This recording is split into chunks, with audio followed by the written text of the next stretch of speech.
Ikaw baby, ano ako gaya? Ano ako gaya?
Tayo po ay magsitayo at lumabay sa pambungad na awitin.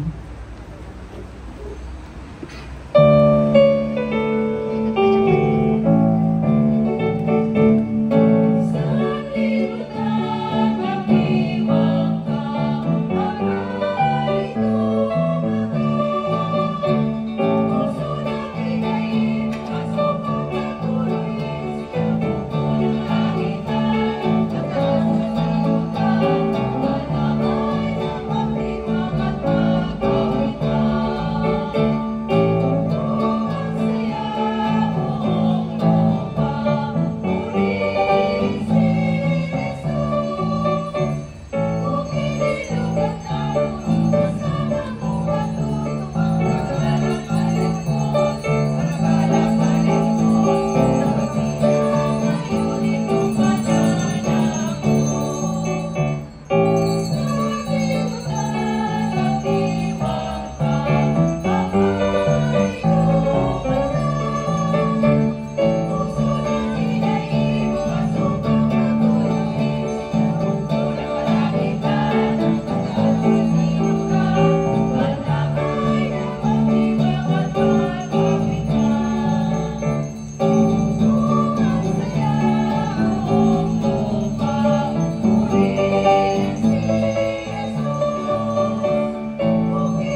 Sa ngalan ng Ama at ng Anak at ng Espiritu Santo, Amen. sumainyo ang Panginoon. At sumayo rin. Mga kapatid, pagsisihan natin ang ating mga kasalanan upang tayo maging karapat-dapat sa pagdiriwang. Inaamin ko sa makapangyarihang Diyos at sa inyo mga kapatid, na ako ang panalangin sa isip, sa salita at sa gawa, at sa aking pagkukulang, kaya isinasamo ko sa mahal na Birheng Maria, at sa lahat ng mga anghel at mga banal, at sa inyo mga kapatid, na ako'y panalangin sa Panginoong ating Diyos. Kawan tayo ng makapangyarihang Diyos, patawarin tayo sa ating mga kasalanan, at patnubayan tayo sa buhay na walang hanggan.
Manalangin tayo.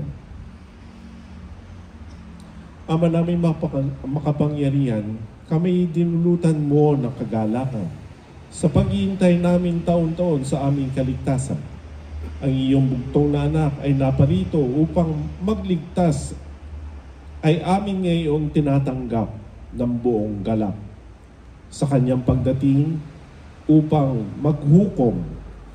Kami naway huwag masindak sa kanyang ihahaton, sapagkat siya ang namamagitan kasama ng Espiritu Santo magpasawalang hanggan. Amen. Pagpapahayag ng salita ng Diyos. Unang pagbasa. Ipinahayag ni Propeta Isaías ang pagsilang ng isang sanggol na magiging Mesiyas at prinsipe ng kapayapaan. Ang kanyang paghahari ay magpakailanman. Pakinggan po natin ang pagbasa mula sa aklat ni Propeta Isaías. Nakatanaw ng isang malaking liwanag ang bayang Malaonang nasa kadiliman. Namanaag na ang liwanag sa mga taong namumuhay sa lupaing balot ng dilim. Iyong pinasigla ang kanilang pagdiriwang. Dinagdagan mo ang kanilang tuwa. Tulad ng mga tao sa panahon ng anihan, tulad ng mga taong naghahati ng nasamsam na kayamanan. Nilupig mo ang bansang umalipin sa iyong bayan, tulad ng pagkalupig sa ukbo ng Madyan. Binali mo ang panghambalos ng mga tagapagpahirap sa kanila, sapagkat ang panyapak ng mga mandirigma, ang lahat ng kasuotang tigmak sa dugo ay susunugin. Sapagkat ipinanganak para sa atin ang isang sanggol na lalaki.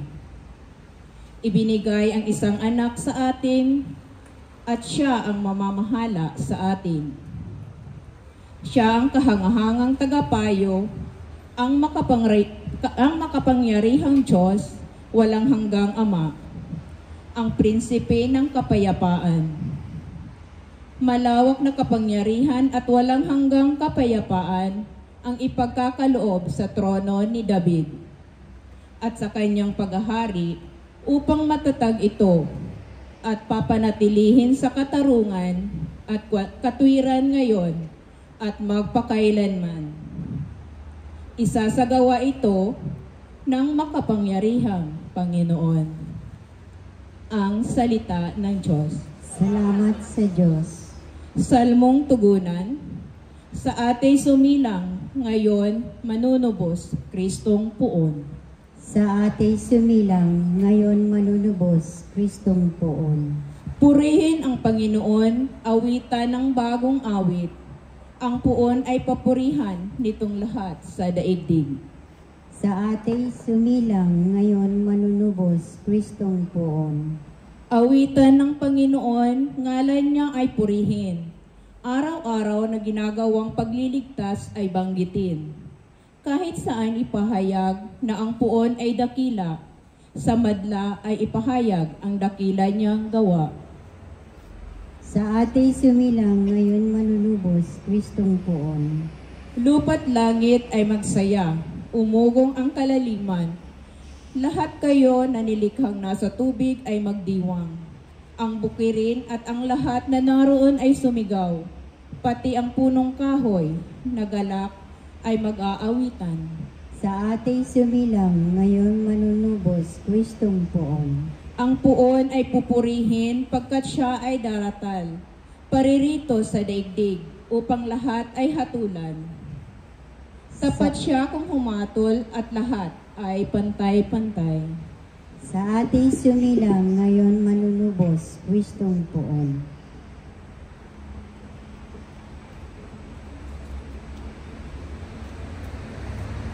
Ikalawang pagbasa.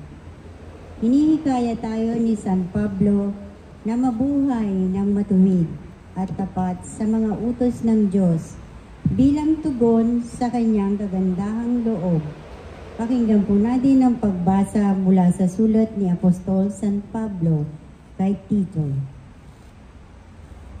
Pinakamamahal kong kapatid, inihayag ng Diyos ang kanyang kagandahang loob na nagdudulot ng kaligtasan sa lahat ng tao. Ito ang siyang umaakay sa atin upang talikdan ang likong pamumuhay at damdaming makalaman. Kaya't makapamumuhay tayo ngayon ng maayos, matuwid at karapat-dapat sa Diyos samantalang hinihintay natin ang ating inaasahan. Ang dakilang araw ng pagpahayag sa ating dakilang Diyos at tagapagligtas na si Jesucristo sa gitna ng kanyang kaningningan.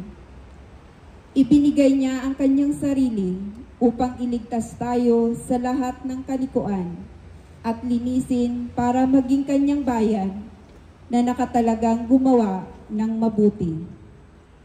Ang salita ng Diyos. Salamat sa Diyos. Tayo magsilayo.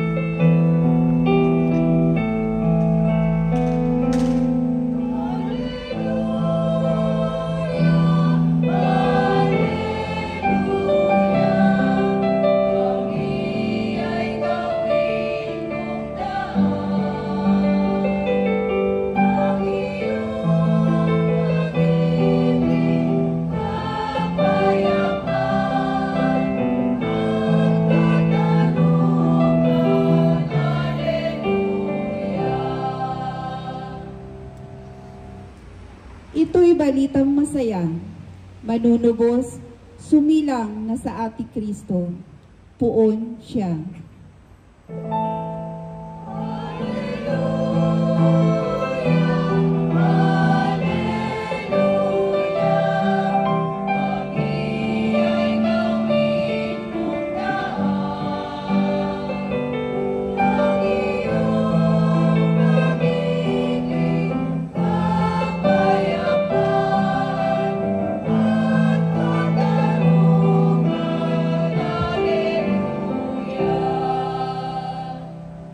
Sumainyo ang Panginoon. At sumainyo rin. Ang mabuting balita ng Panginoon ay kay San Lucas. Papuri sa iyo, Panginoon.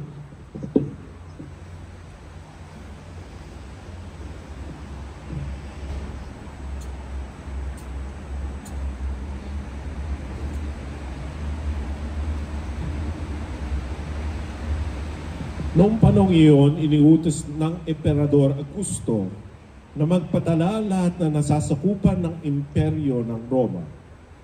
Ang unang pagpapatalang ito'y ginawa ni Serenio, ang gobernador ng Syria. Kaya't umuwi ang bawat isa sa sariling bayan upang magpadala. Mula sa Nazaret, Galilea, si Jose pumunta sa Bethlehem, Judea, ang bayang sinilangan ni Haring David, sapagkat siya ay mula sa angkan at lahi ni David. Kasama niyang umuwi upang magpadala rin si Maria na kanya magiging asawa na nooy nagampag. Samantalang naroon na sila, dumating ang oras ng panganganak ni Maria at isinilang niya ang kanyang panganay at ito'y lalaki. Pinalot niya ng lampin ang sanggol at inihiga sa isang sabsaban, sapagkat wala nang lugar para sa kanila sa bahay panuluyan.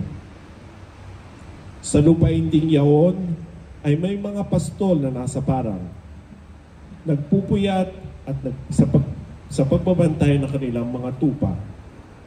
Bigla lumitaw sa harapan nila ang isang anghel ng Panginoon at lumaganap sa paligid nila ang nakasisilaw na kaningningan ng Panginoon. Natakot sila ng gayon na lamang, sapagkat sinabi sa kanila ng anghel, "Huwag kayong matakot. Ako'y may dalang mabuting balita para sa inyo na magdudulot ng malaking kagalakan sa lahat ng tao. Sapagkat isinilang na ngayon sa bayan ni David ang inyong tagapagligtas ang Kristong Panginoon. Ito ang palatandaan, matatagpuan ninyo ang isang sanggol na nakabalot ng lampin at nakahiga sa sabsaban. Bigla lumitaw sa tabi ng anghel ang isang malaking hukbo ng kalangitan na nagpupuri sa Diyos. Papuri sa Diyos sa kaitaasan at sa lupa'y kapayapaan sa mga taong kinalulugdan niya. Mga kapatid, ang mabuting balita ng Panginoon. Pinupuri ka namin, Panginoong Heso Kristo.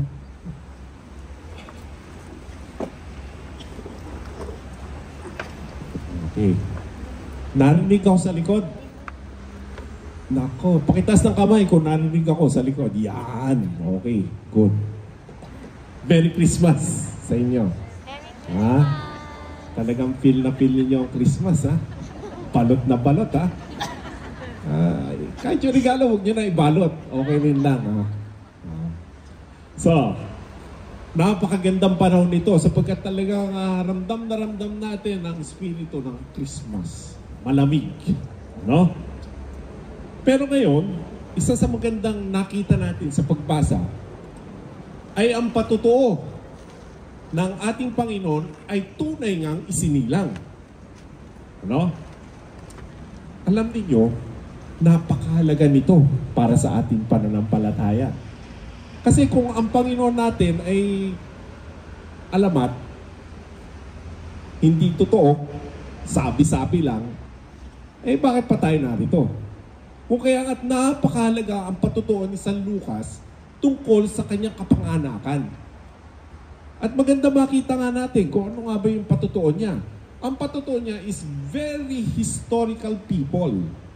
Ipinakita niya dito kung sino yung mga taong naroon at kung sino-sino yung mga taong umiinog sa kanyang kapanganakan. At isa nga dito sa pangalan na ito ay si Augusto, Emperador Augusto. Ano? Siya yung emperador ng Roma. Totoong tao yan. Ha? At si Serenio pala. Ha? Si Serenio, may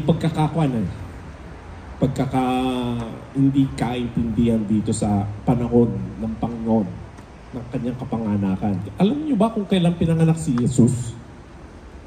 Ha? Kung kailan talaga siya pinanganak? Siya ay pinanganak around 6 to 4 BC. Ha? Sa panahon na yon, 6 to 4 BC. BC yan, before Christ. No? Pero according to this, sabi ni Serenio, si Serenio ay naging gobernador ng Syria noong 7 AD. Hindi tugmaan ang panahon, ano? Bakit sa panahon ni gobernador na Serenio nagkaroon ng census? Medyo malabo yata yung kapanganakan ni Jesus dito, no? Hindi nagtutugma sa mga sinasabi. Pero ito ang paliwanag dito. So makinig kayo, kung may magtatanong sa inyo bakit ganon, ay ganito ang paliwanag. Hindi lamang ang sabi dito, ang unang pagpapatalang ito, ang unang pagpapatala, the first census. Ibig sabihin, maraming census. Ito yung kauna-unahan. So, ibig sabihin dito, may sinasabi ditong census na hindi natin alam. At yung panahon na yon, ito ngayon ang maganda dito. Ayon sa mga nag-aral dito sa historical background na ito, nakita nila na yung census na yon ay tamang-tama sa kapanahunan ng kapanganakan ni Jesus. It's around 6 to 7 BC. Nagkaroon ng malaking census si Augustus na emperador ng Roma. Around 6 to 7 BC. So that means si Jesus pinanganak no 6 to 4 BC. Around that time. So more or less that time nagkaroon sila ng census. Eksakto to. Ha? Si Quirinius naman, bagamat hindi nga siya gobernador, pero sa panahon na yon, inatasan siya ng mga siwa sa pagpapatalang iyon. So, hindi siya gobernador. Siya ay procurator na nagsasabi natin, siya namamahala sa pagtatalang iyon. So, sa makatuwid, ito sinasabi ko sa inyo, there is an explanation. Ha? Alam niyo kung bakit ganun magsalita ang mga tao noong panahon na yun? Sapagkat ang kanilang pagtingin sa panahon ay hindi katulad natin sa pagtingin ng kalendaryo. Wala silang kalendaryo noon. Ha? Yung kalendaryo, nagsimula lamang yan noon sa panahon ng 345 AD. So very, very, very late na. Ha? So, masasabi natin, sa panahon na yun, ang pagtingin nila sa kanilang panahon ng kapanganakan ay naaayon kung sino ang hari at emperador. So, kung halimbawa, ikaw ay naging emperador nung kapanahunan ng 2023. Hindi natin sinasabing 2023. Walang sinasabing 2023. Ha? Ang sinasabi doon, sa unang taon ng pagiging hari, sa unang taon, nila sinasabi nila, pangalawang taon, pangatlong taon, yan. Ganun sila magbilang ng panahon noon. Kaya hindi tayo nakasisigurado kung ano eksaktong panahon na yon. So, bakit ko sinasabi sa inyo to? Alam niyo kung bakit? Kasi malaki ang implikasyon nito sa ating pananampalataya. Ang ating pananampalataya ay nakasalalay sa kanyang tunay na kapanganakan. Ha? Hindi ito kathang isip. Ha? Totoong dumating si Jesus. And it can be proven through history. Siya ay tunay na ipinanganak. Ano pang implikasyon nito? Ibig sabihin, ang Diyos nating buhay ay nabubuhay sa pamamagitan ng kanyang pakikisalo sa atin sa history, sa istorya natin. Kung kaya nga, ang bawat istorya ng bawat isa dito, naroon din ang Diyos. Ha? Kung kaya nga, huwag nyo sasabihin, ay, nako, palpak buhay ko. Ha? Walang improvement. Ay, hindi totoo yun. Sapagkat ayon dito, ayon sa ating pananampalataya, ang Diyos ay sumasa atin sa bawat istorya natin. Bawat history ng bawat isa sa atin. Si Maria, ipinanganak sa isang napakahirap na pamilya.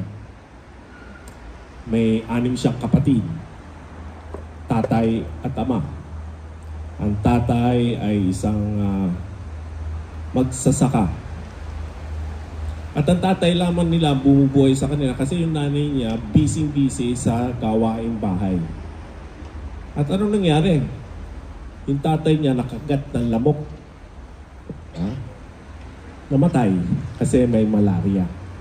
Nagka-malaria siya, after 10 days, namatay.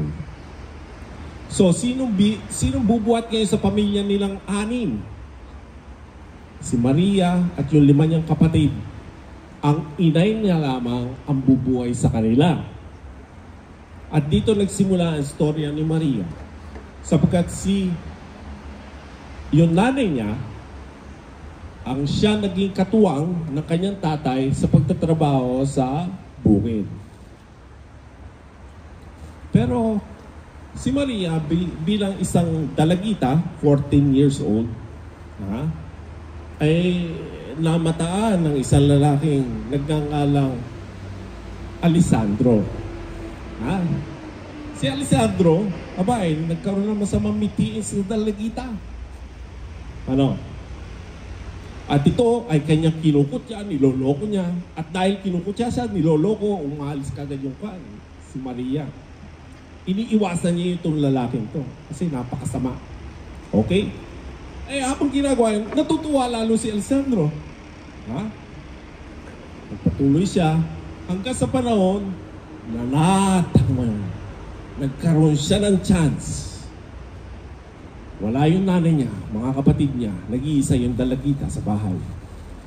At nagdala siya ng isang panaksak. Ano? Yung panaksak na yun, hindi kutsilyo, kundi isang, ewan ko, bakal na pinatulis. Okay. So, pinasok niya sa bahay at tinurok niya yung kan. Kung hindi mo gagawin ang gusto ko, sasaksakin kita. Siyempre, umayaw si Maria. At sinaksak niya. 9 na beses. 6 lampasan sa katawan. Yung 3, hindi lumampas kasi tumama doon sa spinal cord. Nabaluktot nga yung panaksak eh. Nabaluktot sa sobrang lakas. Ayan. Tapos nun, natumba si Maria, unconscious. Tumakbo yung lalaki, paitaas. At doon, nagtago. Buhay pa pala si Maria. Gumapang siya, mga 6 feet away from the door. Click.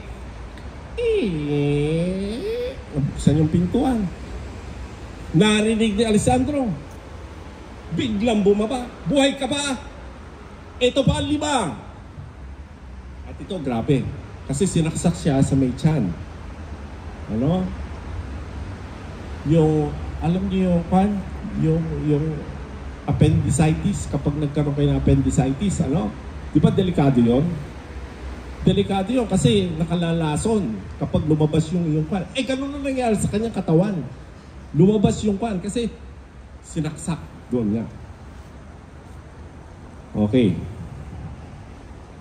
Nangyari, kala niya patay na, buhay pa rin. Buhay pa rin siya. Nilalagdat nga. Kasi gawa nga nung infeksyon na nangyari sa loob. Dinala siya sa ospital. At doon, 24 hours, buhay pa siya. Habang dinadala siya, humingi siya ng tubig. Ayaw siyang bigyan ng tubig. Kasi, alam nyo, kapag uminom siya ng tubig, lalo lalabas yung mga loob laman. At siya ay malalason lalo. Di po ba? So, para iwasan yon, hindi siya pinainom. Okay? So, ganun na yan. May tubig ba tayo? Ubusan na ako ng laway. Joke lang. Ay, hindi. Pero totoo yan. May tubig ba? Gusto ko lang uminom. So, ganito nangyari. True story to, ha? Kaya makinig kayo maigi. So, ito isang istorya. History na isang tao. Oh. Nangyari ngayon, hindi na siya sa ospital, hindi rin siya mabigyan ng anesthesia sa kanyang mga sugat. Habang ginagamot siya sa sugat niya. Bakit? Kasi iniisip ng doktor, kapag binigyan natin siya ng anesthesia, baka matuluyan yan, hindi kaya ng puso niya. Kasi malaki na, naubos na yung kanyang mga dugo, ano? Halos maubusan na siya ng dugo sa dami ng saksak. So ganito ang nangyari. Ganon ang nangyari. Hanggang sa bago sila operahan, tumawag muna sila ng isang pare at tinanong siya ng pare, alam mo ba, si Jesus katulad mo rin. Ha? Humingi siya ng tubig, pero hindi siya binigyan ng tubig. Gusto mo bang ialay ang lahat ng iyong nararamdaman para sa mga makasalanan? At yun ang ginawa niya. He offered everything to God, all that he is experiencing. And from that time on, she did not speak. She did not ask for anything. Okay? So, ganun ang nangyari. And after some time, ano nangyari? Siyempre, opera na. Walang anesthesia. Eh, para makuha mo yung kaloob-looban, kinakailangan mong kalkalin yan.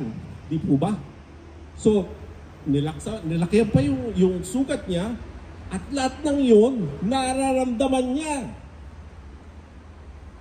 Tapos habang tinatahi yung kanyang balong-balunan, lahat yun nararamdaman niya.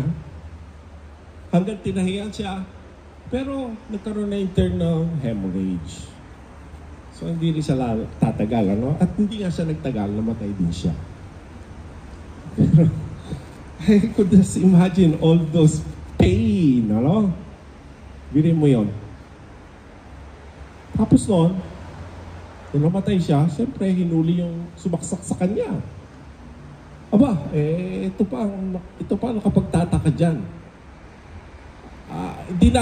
Dinidinay niya na siya sumaksak. Kung hindi raw siya pinuwersa ng babae, hindi niya magagawa yung saksakin siya. May tama rin sa utak itong lalaking to. No? At yun nga nangyari sa kanya. Dinidinay niya, and of course, of all we know, he is not saying the truth. Ano? So nakulong siya for 30 years. 30 years. Yun ang assistensya sa kanya, 30 years lang. Dapat nga, life sentence na yan eh. Ano? Pero, dahil nga doon, alam niyo kung ano nangyari? For 6 years, galit na galit siya sa buong mundo. Kasi, akala niya, sa kanyang paningin, hindi dapat ako makukulong. Wala akong kasalanan. At hindi ko kailangang humingi ng tawad kahit kanino. Yan tindi, ano? For 6 years, galit siya sa tao. Kung sino man yung makukuha ito, nagkakaroon ng kaguluhan. Sinasaktan niya. Kaya inilagay siya sa isolation room. Isolated siya for 6 years. Hanggang pagdating ng 6 years, nagpakita sa kanya sa panaginip si Maria. At si Maria nangolekta ng 14 lilies. Bulaklak. 14. At isa-isang binigay sa kanya. At naintindihan niya, 14 na beses kong sinaksak. At sa 14 na yun, sinabi niya, pinatatawad kita. At gusto kitang makasama dito sa langit. Natauhan siya, humingi siya ng patawad, kumuha siya ng pare, nang umpisal siya. And 27 years, napalaya siya. Hindi niya na-complete yung 30 years kasi yung kanyang pagbabago ay walang makapagsasabing bakit ganun nagbago. Ano? At dahil nga doon sa pagbabago niya, siya ay pinalaya 3 taong maaga. At alam niyo sa panahon na yon, 1902. 1902. Sa panahon na yon, hindi ka makalalaya ng mabilis. You have to serve all your sentence. So, ganun na nangyari. At alam niyo, si Maria ay sikat na sikat. Ano? Siya ay binigyan ng isang stampita na kung saan may dasal doon. Ano? At sa dasal na yon, sinapanalangin nila na siya ay maging santo. Santa. Okay? At yun nga nangyari. Hanggang sa isang araw, may isang tao, nagtatrabaho, nabagsakan ng malaking bato sa paa. Durog ang paa. At siya ay dinala sa ospital. Natawag ang kanyang asawa. At nung nakita nga ng asawa, wala na siya pag-asa sapagkat puputulin na yung paa. Walang pag-asa eh. Ano? So, ang nakita lang niya, may stampita nga pala ako ni Maria. Iniligay niya doon sa pan. Doon sa sugat niya. Kinabukasan, pagtingin nila sa paa, wala yung sugat. Wala may isang galos.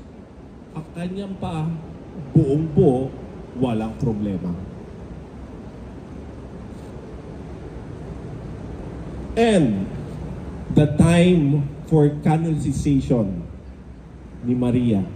Her full name is Maria Goretti. Maria Goretti. Bago siya ma-canonize, sa Alessandro, yung sinabi ko sa inyo, yung nakulong na pinalaya, pumunta sa bahay ni na Maria Goretti. Pinunta niya ang kanyang nanay. Sinabi niya sa kanyang nanay, nakikilala mo ba ako? Pero bago natin sa punta niyo, backtrack muna tayo. Alam niyo bang si Maria Goretti may 5 pa siyang kapatid, ano? May 5 pa siyang kapatid sapagkat 6 sila. Yung 5 niyang kapatid ngayon, wala na doon sa bahay nila. Kasi pinaampon. Wala kasi mag-aalaga sa kanila. Pinatay niya yung mag-aalaga sa kanila, si Maria. So hindi lamang isang tao ang pinatay niya, yung buong pamilya, pinagwatak-watak niya, sinira niya. So, pupunta siya sa bahay, humingi siya ng tawad. Kilala mo ba ako? Humingi ako ng tawad. At sabi nung nanay niya, kung ang Diyos nga napatawad ka, pati ng anak ko napatawad ka, ikaw ay tinuturing ko ng isang anak. At nanirahan doon si Alessandro for some time. At tinuring siya mag-anak. And December 24, exactly this day, nagpunta sila sa simbahan and they received the Holy Communion. Magkasama sila, nanay ng pinatay niya at yung mamamatay tao. Alam nyo, nung naging santa na si Maria Goretti, isa sa mga words na kanyang pinitawan is not only she forgave Alessandro, her killer, but she wanted him to be with her in heaven. Ngayon, si Alessandro patay na rin. He became a Capuchinian Franciscan. And he's so holy,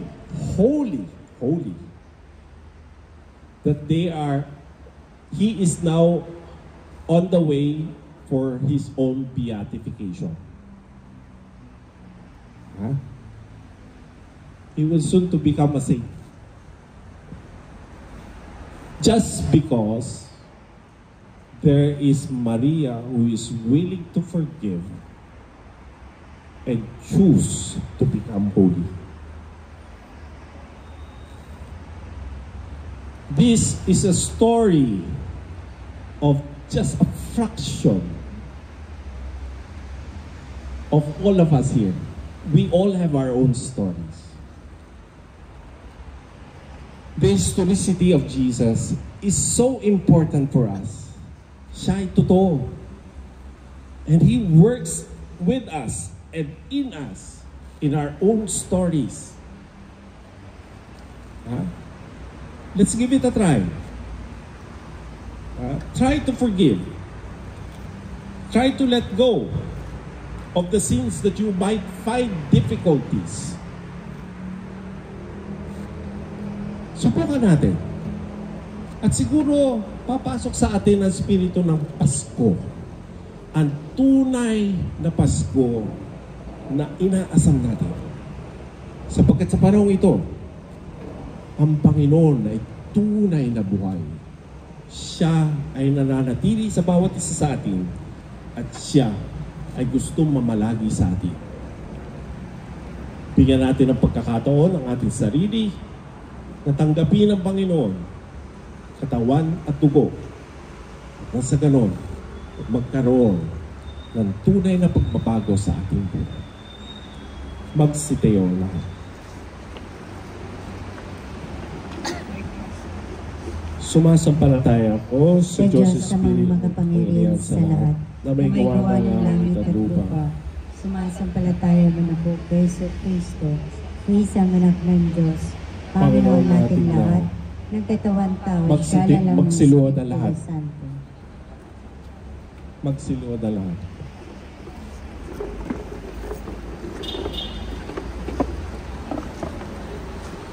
Nagkatawang tao siya, lala ng Espiritu Santo, pinanganak ni Santa Maria ang Birhen, pinagpakasakit ni Poncio Pilato, pinako sa krus, namatay, inilibing, nanaw sa kanunoonan ng mga Yunao, na may katlong araw na buhay na muli, umakyat sa langit, nalugok sa kanan ng Diyos ang makapangyarihan sa lahat.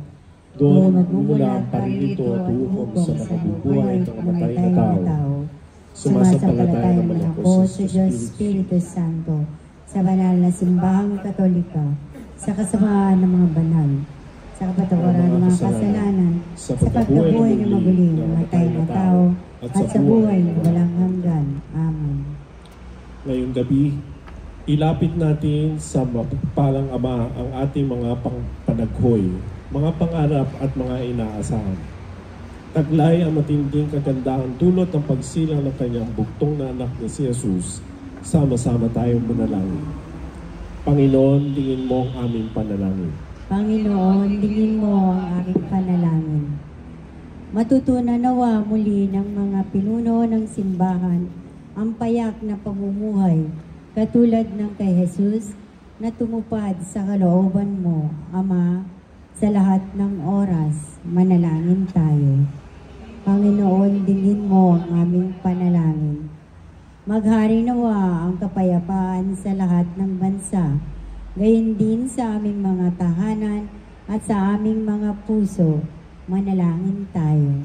Panginoon, tingin mo ang aming panalangin. Ingatan mo ang mga mahal namin sa buhay na hindi namin makapiling sa Paskong ito, mga doktor at nurse sa ospital, mga OFWs, mga sundalo at pulis, mga bilanggo, at mga sumakabilang buhay. Manalangin tayo. Panginoon, tingin mo ang aming panalangin. Turuan mo kaming makinig sa mga mahihirap, mga mababang loob, at mga itinakwil ng lipunan. Naway sikapin naming tularan ang ginawa mong paglingap sa kanila. Manalangin tayo. Panginoon, tingin mo ang aming panalangin.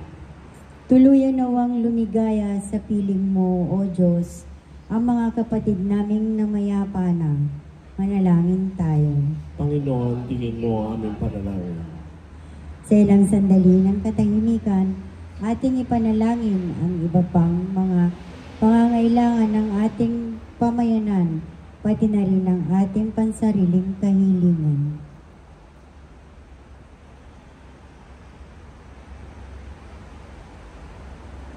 Manalangin tayo. Panginoon, tingin mo ang aming panalangin. Ama naming Diyos, ngayong gabi nagdiriwang kami ng pagsilang ng iyong anak habang ginugunita namin ang kanyang pagiging tao. Patawarin mo ang aming mga kasalanan.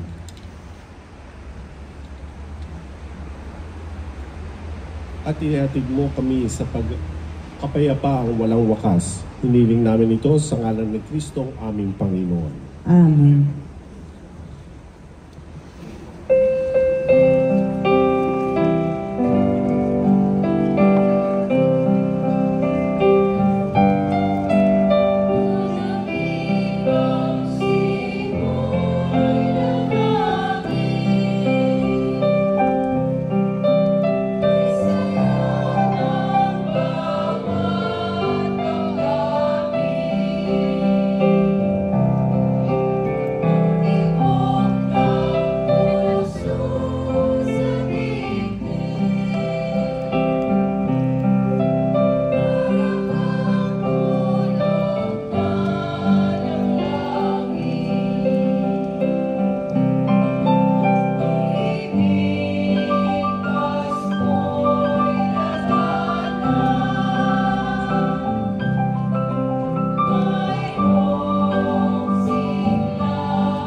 Manalangin kayo mga kapatid upang ang paghahain natin ay kalugdan ng Diyos sa makapangyarihan sa lahat. Tanggapin nawa ng Panginoon itong paghahain sa iyong mga kamay, sa kapurihan niya at karangalan, sa ating kapakinabangan at sa buong sambayan niya ng banal. Ama namin lumikha, kalugdan mo ang paghahain ngayong Pasko ng pagsilang sa pagpapalitan ng iyong kaloob at aming handog. Ang anak mong umako sa aming kaabahan ay siya nawa magparangal sa aming magtampok bilang tagapamagitan kasama ng Espiritu Santo magpasawalang hanggan. Amen. Sumainyo ang Panginoon. At sumainyo rin. Itaas sa Diyos ang inyong puso at diwa. Itinaas na namin sa Panginoon. Pasalamatan natin ng Panginoong ating Diyos. Marapat na siya ay pasalamatan. Ama namin makapangyarihan, tunay nga marapat na ikaw ay aming pasalamatan sa pamamagitan ni Jesucristo na aming Panginoon. Sumilay sa amin ang pagkataong makipagpalitang handog sa iyo ngayon. Inako ng iyong maasang anak ang pagkatao naming alangan at hamak. Kahit kamatayan namin ay kanya natikman upang kami makasalo sa buhay na walang hanggan. Kaya kaysa ng mga anghel na magsisiawit ng papuri sa iyo na walang humpay sa kalangitan, kami nagbubunyi sa iyong kadakilaan.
Ama namin banal, ikaw ang bukal ng tanang kabanalan. Kaya't sa pamamagitan ng iyong Espiritu, gawin mong banal ang mga kaloob na ito upang para sa amin maging katawan at dugo ng aming Panginoong Jesucristo.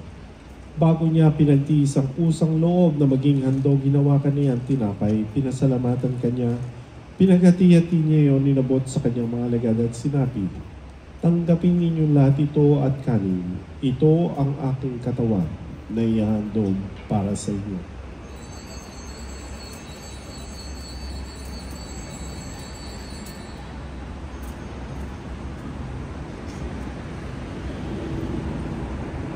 Kaya hindi na matapos ang hapunan, hinawakan niya ang kalis, muli kanyang pinasalamatan.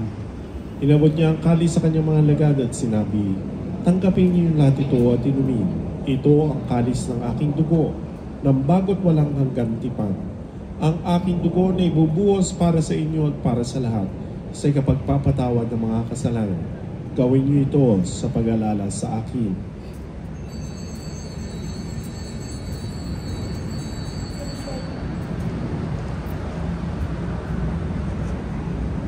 Misteryo ng pananampalataya.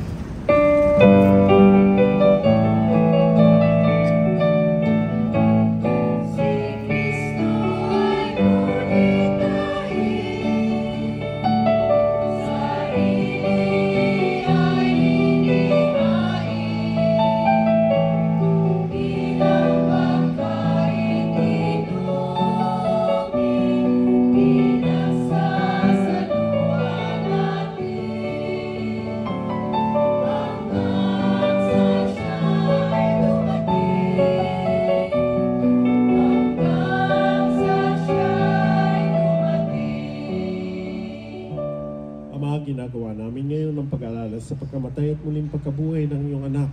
Kaya tinaalay namin sa iyo ang tinapay na nagbibigay buhay at ang kalis na nagkakaloob ng kaligtasan. Kami nagpapasalamat dahil kami yung minarapat na tumayo sa harap mo para maglingkod sa iyo. Sinasamo namin kaming sasalo-salo sa katawan at dugo ni Kristo ay mabuklod sa pagkakaisa sa pamamagitan ng Espiritu Santo. Ama, lingapin mo ang simbahan laganap sa buong daigdig. Puspusin mo kami sa pag-ibig kaysa ni Francisco na aming Papa, ni Stephen na aming Obispo at ng Tanang Kaparian. Alalahanin mo rin ang mga kapatid naming nahimlay na may pag-asang sila'y muling mabubuhay, gayon din ang lahat ng mga pumanaw. Kawaan mo sila at patuloyin sa iyong kaliwanagan. Kawaan mo at pagindapatin kaming lahat na makasalo sa iyong buhay na walang wakas. Kaysa ng mga labiring Maria na ina ng Diyos, kaysa ng mga apostol at ng lahat ng mga banal na namuhay dito sa daigdig ng kalugod-lugod sa iyo. May pagtiwang nawa namin ng pagpupuri sa ikararangal mo sa pamamagitan ng iyong anak na aming Panginoong Jesucristo. Sa pamamagitan ni Kristo kasama niya at sa Kanya, lahat ng parangal at papuri ay sa iyo, Diyos, sa mga makapangyarihan kasama ng Espiritu Santo, magpasawalang hanggan.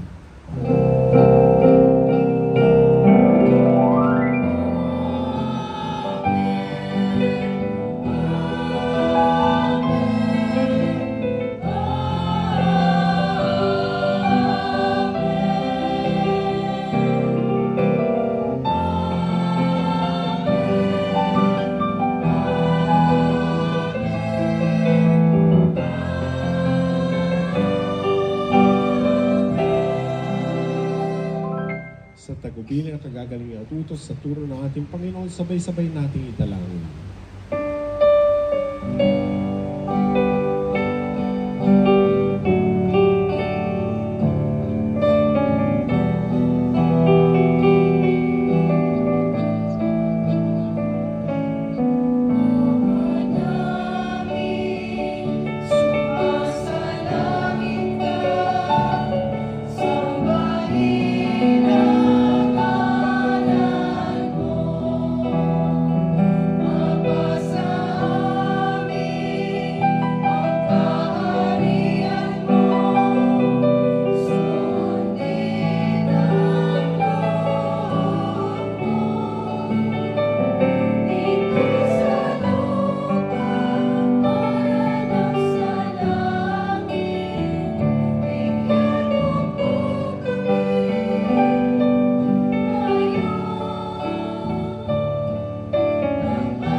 Kami dyan sa lahat ng masama, pagkalooban ng kapayapaan araw-araw, iligtas sa kasalanan, ilayo sa lahat ng kapamakan, samantalang aming pinananabikan ang dakilang araw ng pagpapahayag ng tagapagligtas namin si Jesucristo.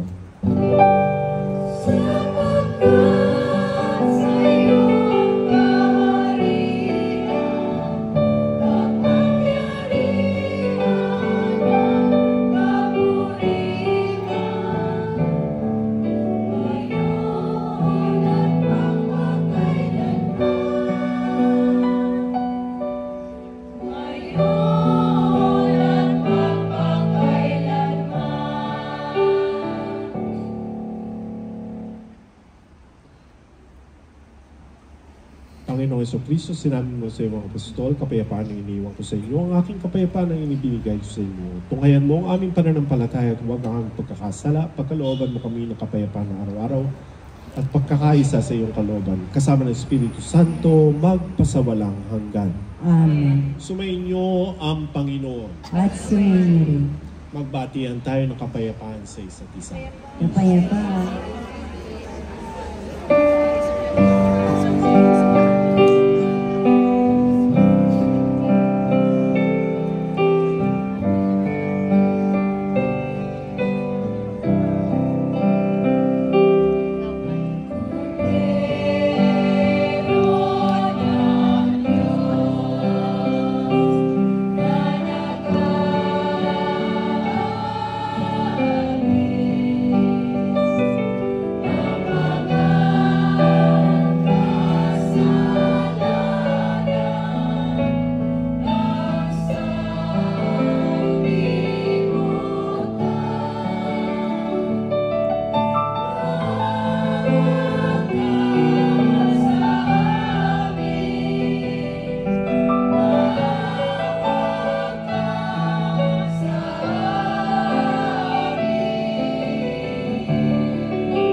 Narito ang kordero ng Diyos, narito siya nag-alis ang kasalanan sa libutan. Mapapalad ang nanyan sa kanyang piging. Panginoon, hindi ako karapat-dapat na magpatuloy sa iyo. Ngunit sa isang salita mo lamang ay gagaling na ako.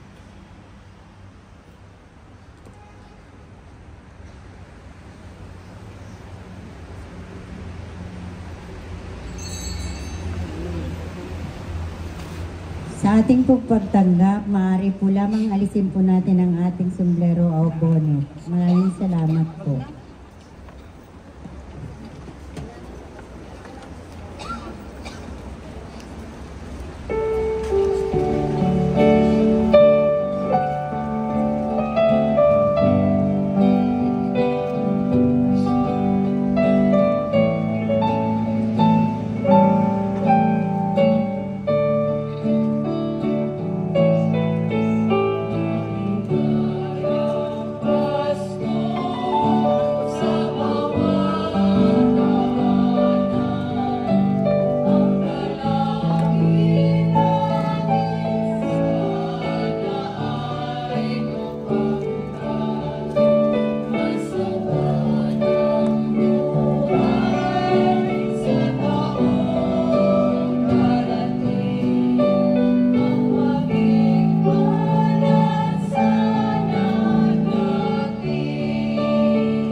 Hello, hello.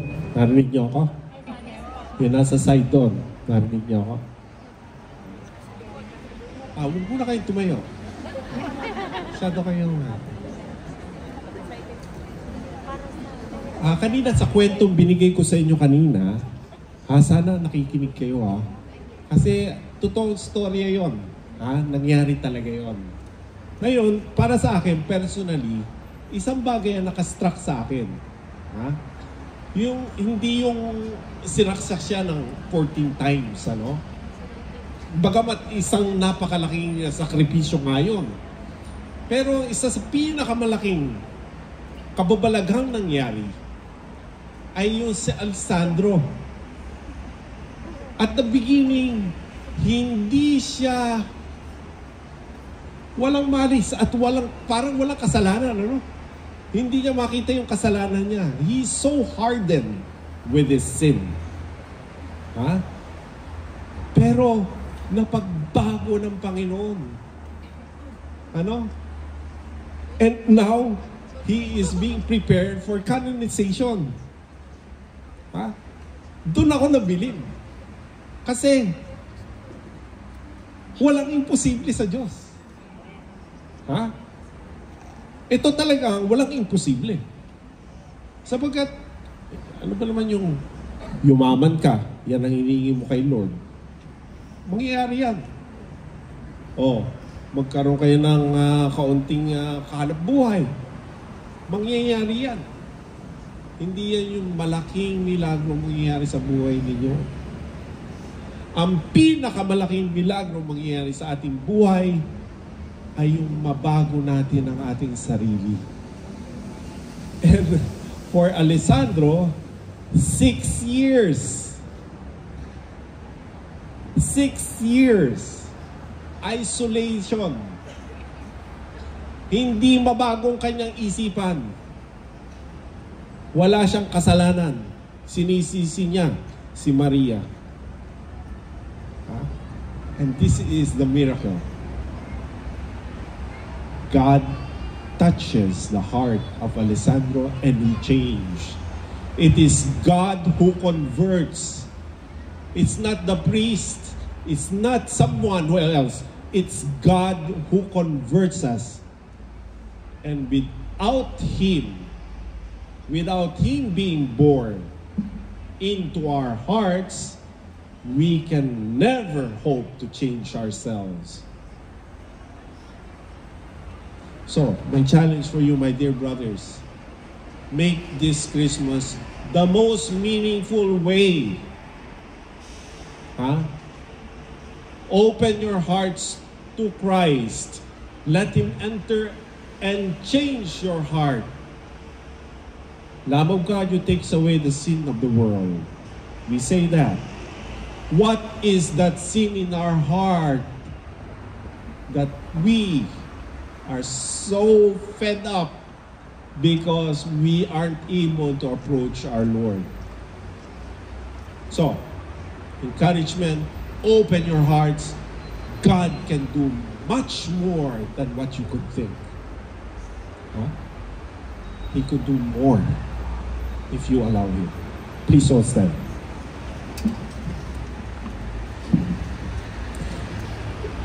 Manalangin tayo.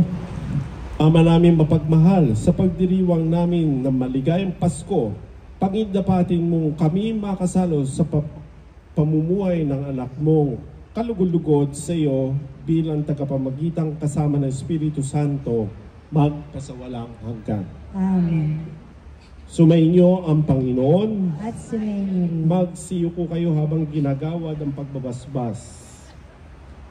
Ang Diyos na umawi sa kadiliman noong nagkatawang tao ang anak niyang mahal at nagdulot ng liwanag na banal sa gabing ito. Pakundangan sa kanyang pagsilang ay siya nawa magtaboy sa dilim ng kasamaan at magpaningning ng liwanag sa kabutihan sa iyong kalooban ngayon at magpasawalang hanggan. Amen.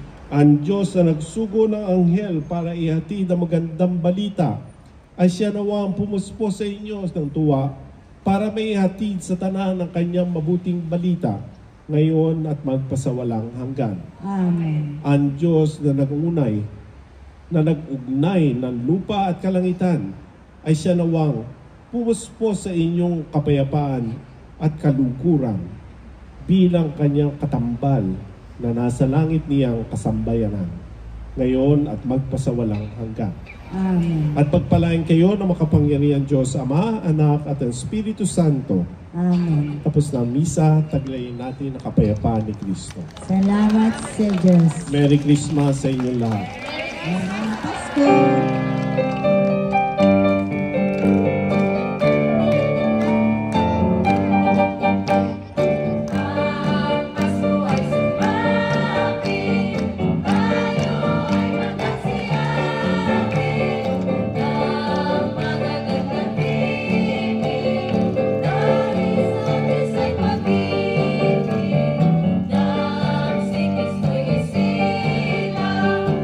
May tatlong hari at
Naenda ngayon.